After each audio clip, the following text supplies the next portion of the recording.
You know, would you just look at that? I'm standing in front of this nice, freshly washed, beautiful piece of machinery.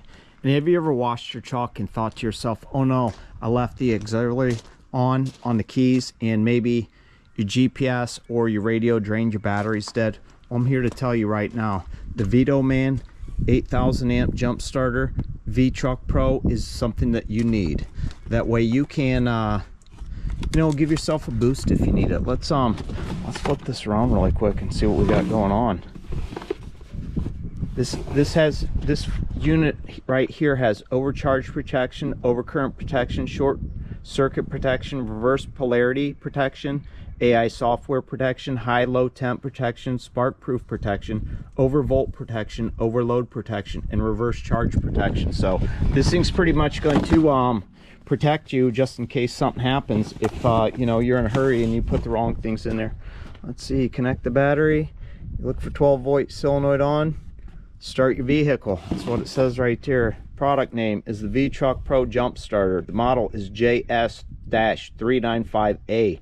The battery capacity is 153.92 WH, whatever that means. Peak current is 8,000 amps. DC output is 16 volts or 4 amps.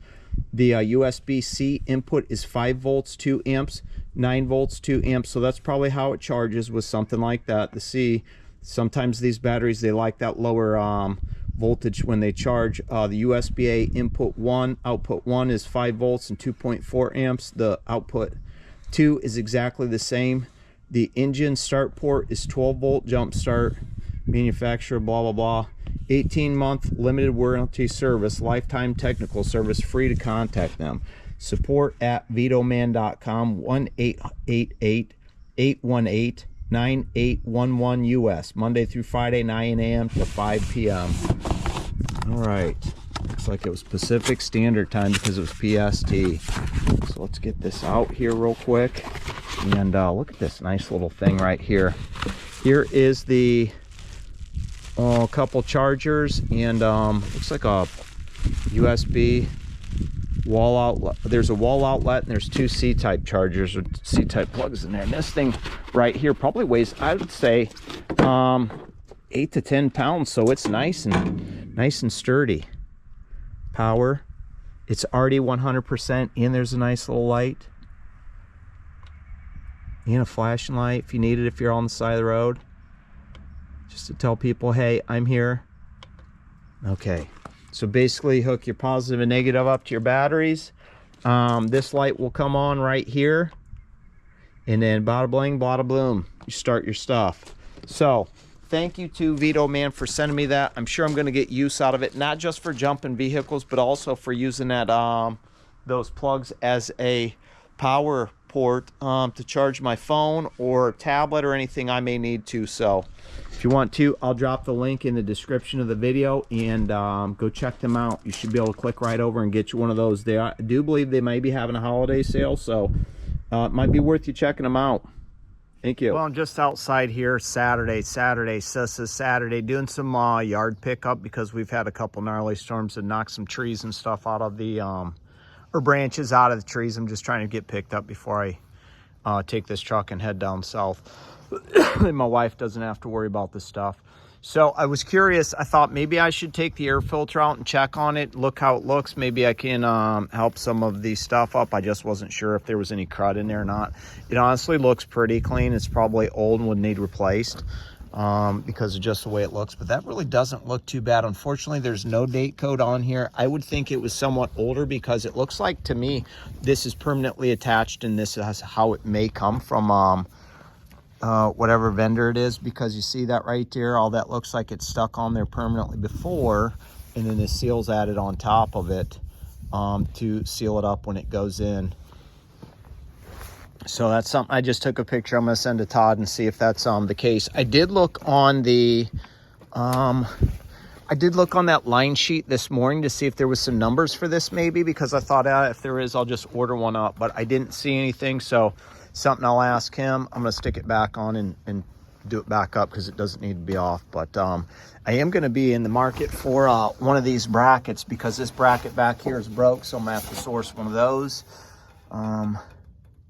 along with trying to figure out this block. I don't know, this engine, whatever. I just, since there's no tag or anything, I'm just curious about that. So it's something I'll dig into, and somebody with more knowledge than me, because I really don't know shit. I just am a guy that does stuff and likes to learn. I like to learn about this truck, to be able to learn on, about this truck to be able to teach other people stuff on, so they can learn and they can have something fun to trot around and do what they want to with it. So yeah, I'm gonna get off here now and get back to my chores, but I just figured I'd do a quick shoot. Since I'm out here on Saturday, and I probably won't do anything else, probably spend my time hanging out with my wife, because, well, that's what I want to do. So hopefully enjoy your day. On the show, on the Chad Digging YouTube channel.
Monday morning, and I'm getting ready to leave here. It's a little after 5. I got to run to Greensburg, Indiana, grab a pup trailer and take to Lewisburg, Indiana, or West Virginia, to the West Virginia State Fairgrounds. I got 2 to do. I got 1 to do today and then 1 to do tomorrow, so I should be all right. Our truck's been running for maybe 20 minutes. It's like 28 degrees out. Yesterday it was 60 something. Had some storms roll through, and then this cold burst come behind it, so it should be a good time. Like 28 mile per hour, 35 mile per hour winds, somewhere in between there, and some gusts. But once I get like down by India, it's supposed to not be so bad, so I should be okay. I mean, I'm bobtailing down there, so I don't really care. Went over to Napoleon, filled up the truck yesterday at the Pilot, and ran into the Petro, and seen a couple guys I don't know, the mechanics, and topped off the tires on the drives because they were a little bit low. And I wanted to do that there, not at the Pilot or here, because it would have taken a long time to do it here with my compressor. And usually the truck stop ones I don't really care for, because they don't seem to they don't ever drain their compressors, so the stuff's always full of water, and it irritates me. And I don't want a bunch of water going in my tires, or half the time they just don't work, and it's like you go to pump it up and you end up losing pressure, and then you have less air in your tires than you started with, because their shit's messed up and nobody takes care of it, because nobody really cares, but that's what it is. So that's what's going on today. I'm getting ready to head out the door.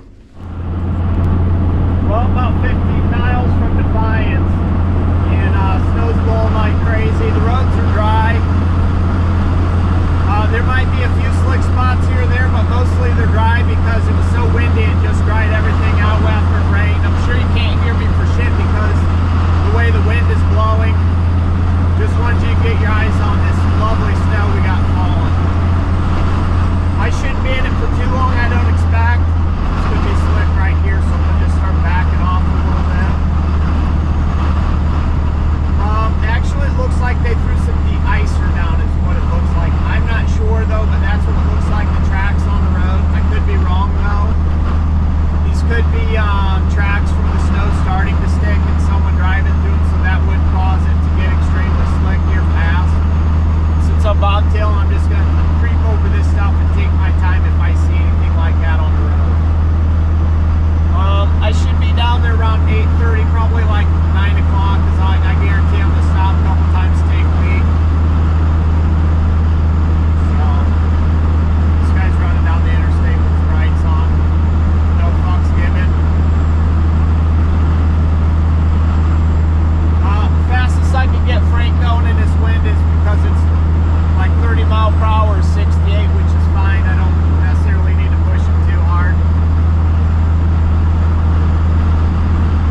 Pittsburgh here, and I'm not having a very good day, unfortunately. I've been here for over 3 hours. Couldn't get my fifth wheel to slide when I first hooked up to this because it was frozen. I finally got it slid back, but before that I tried moving this because it was stuck back here and this thing was in the way, and sliced my tire. I'll have to show you a picture later. This is the other one. I was just in a hurry to get things taken care of, so I had to get this put on. $350, but this right here is sticking out and catching, and that's what shredded my tires. And it's still catching because I pulled this forward because it was over here, and I tried to turn it and I seen it was still catching, so I was like, no. So I got to run home and get the blue chalk, throw my shit in there, fire it up, and get it ready. Come back down tomorrow morning and grab this, and then get the other one and move it. So that's what's up. Well, about 53 miles from the house here. I'm on 469. You can obviously see the roads here, what's going on. So just take my time. I mean, if you can see that I'm still doing it, but at the same time I'm not, because I don't know if they've salted out here or not. I don't know if they put any brine down. I don't think so. Nothing was sticking earlier, but for now, I mean, the temperature's warmed up just a little bit, like 4 degrees, because it was 17, and now it's like 21 or something. At least it was at the house when I checked a little bit ago. Get over real quick for this Sprinter van that's in a super mega hurry. I always run the left lane because the right lane they got different sections of concrete. They're like this deep, and I've already had a tire issue today. I don't need two or to have anything else go wrong. So when I get home, I need to call the insurance, have it thrown on there for more mileage than what I have it now, because I just have it at like 100 miles, so it's cheaper. So I need to add the miles on there. I need to run uptown and grab an airline that I had stolen off that truck a while ago for this truck. It was like on the weekend or something. I couldn't go get one made, and I just never did. I mean, I can run the truck up and down the road with what's on there, but I'm not going to run it down the highway with a line that leaks. It's just a line that goes from the fan switch to the tank, and I don't want to just cap it because, I mean, I'm not going to need the thing, but at the same time, I don't like to cap things, and I don't want to, you know, might as well have a line there just in case it's supposed to be there, so it needs to be there. And I guess COI, that new COI made for Cadillac Freight, because that's what I booked these for. And then I got to plug the truck in, swap all my tools, pray to God it'll start in the morning. Usually if that truck's plugged in overnight, it'll fire right up, which I'm thinking it will. I just don't think it wanted to the other day because A had been sitting for a long time. B had probably lost its prime, and C, it was only plugged in for like an hour. So that thing usually wants like 3 to 4 hours when it's cold. So as soon as I get home, I got shit to do. The place closes at 5. So I'm going to get everything taken care of on my logbooks for today. And then go inside, call the insurance, have the certificate made out and sent to them. And then I'll run up to Machinery Parts or whatever it's called over there by the Kroger's and go get my airline made. Come back home, put it on. Then swap everything over that I need to. There's a mattress back there. It's not very comfortable, but there's a mattress back there. So I'll have to just deal with it. I mean, I slept on an air mattress at James's, and I still could function after about 2 hours of waking up, a load of coffee and 3 aspirin. So what are you doing? Just pass, crying out loud. You don't need to slam on your brakes on a freaking bridge that could be iced over.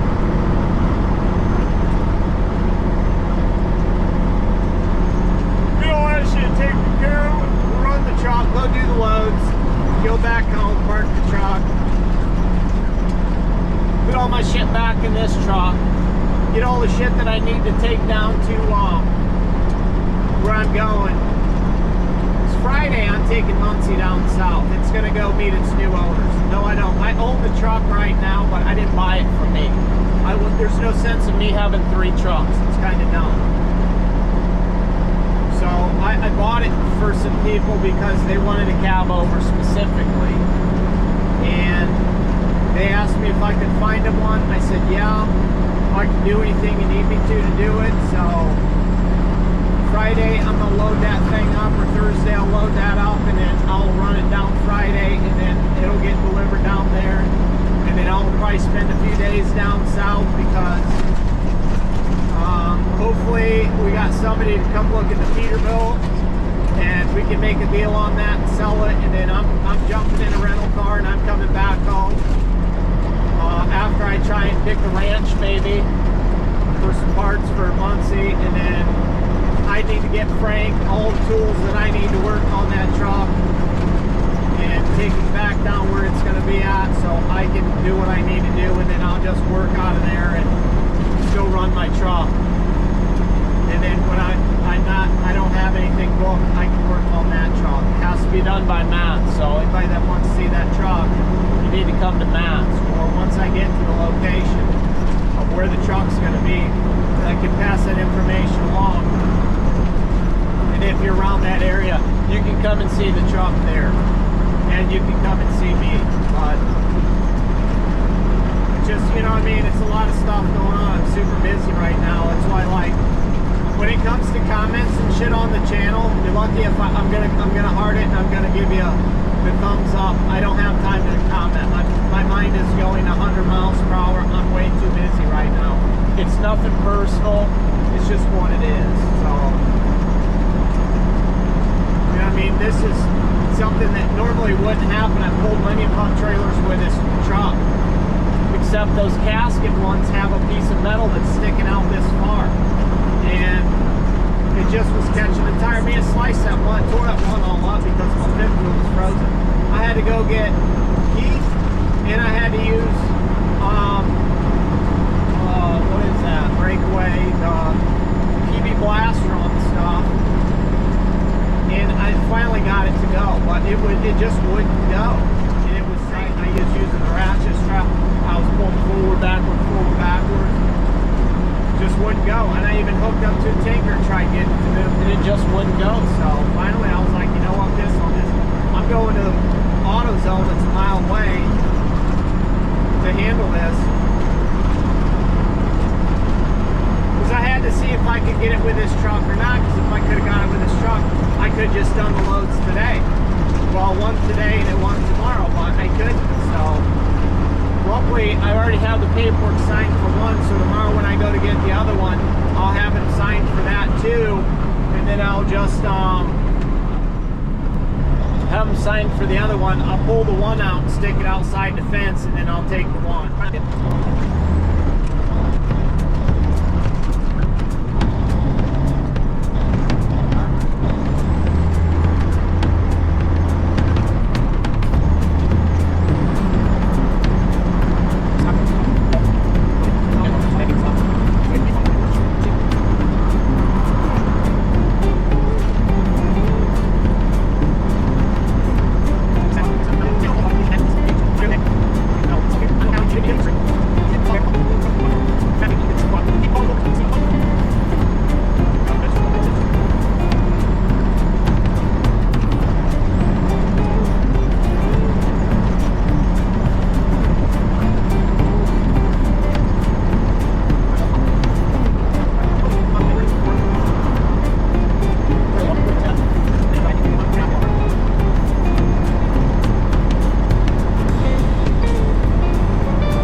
Alrighty, let's make a second attempt at this here. The blue truck's running, had to come home and throw all my stuff in there. Well, I grabbed the bare necessities, tools, etc., things that I need. If something goes wrong, that's it. I don't have anything else that's in Frank. I just needed the minimum, so I can run these 2 loads, because it's basically all I'm gonna do with this truck.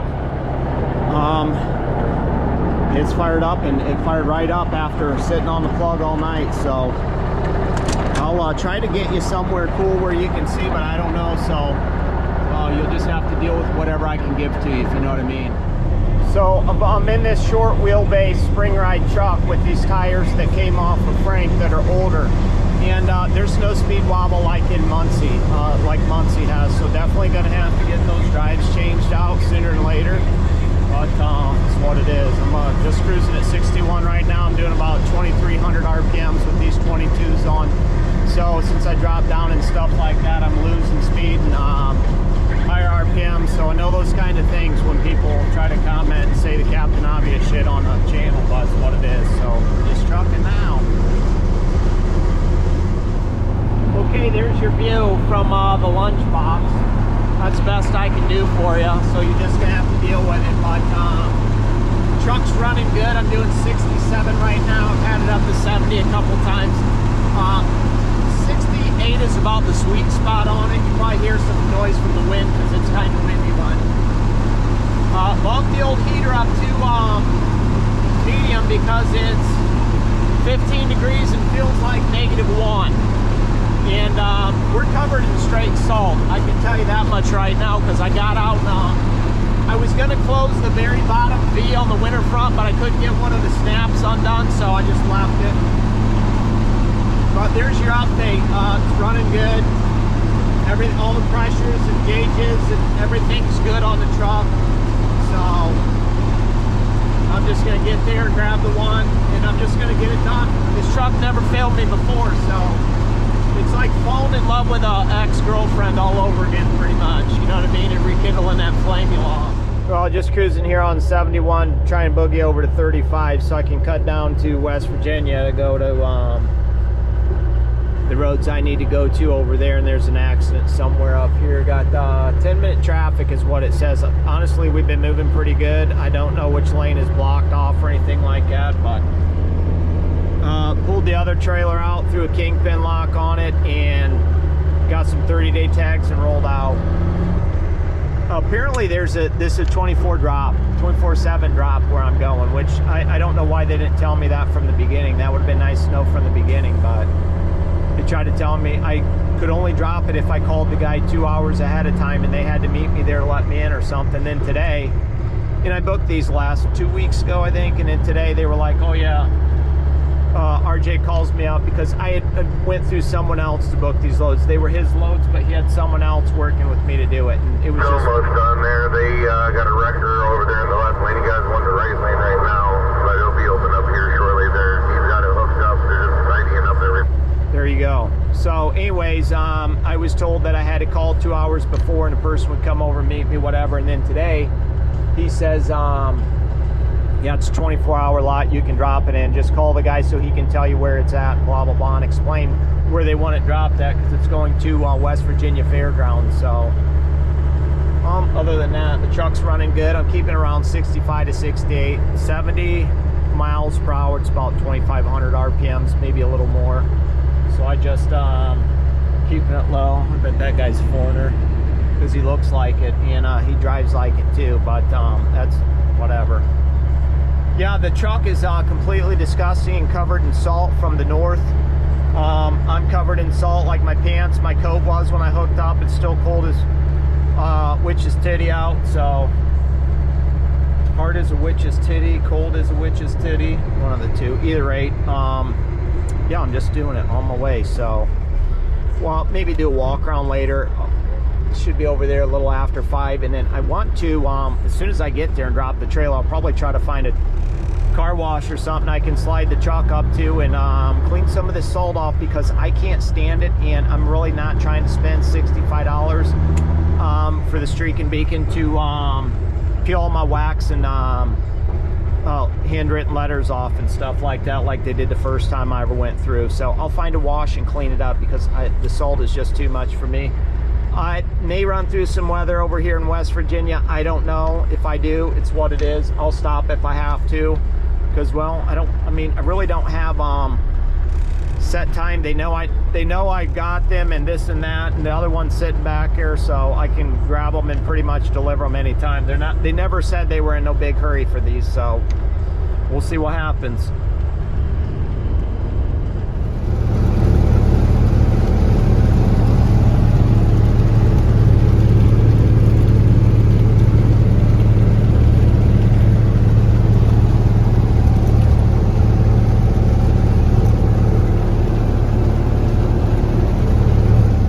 Folks, let's do a quick one here.